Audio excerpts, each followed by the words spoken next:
Sa bisa ng warrant of arrest, walang-kawala ang isang regional most wanted person na may kasong may kaugnayan sa illegal na droga sa mga tauhan ng Rizal PNP sa Binangonan, Rizal. Ang buong detalye ay mula kay Patrolman Mark Lawrence Atencio.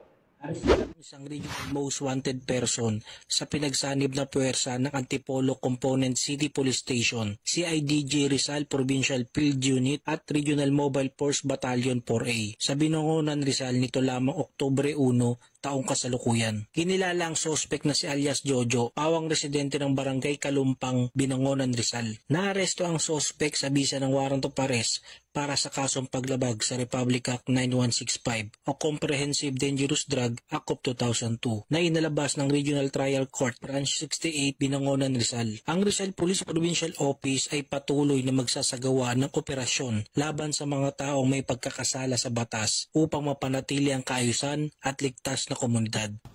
Mula dito sa Calabarzon, ako ang inyong Police News Network Correspondent, Patrolman Mark Lawrence Atencio.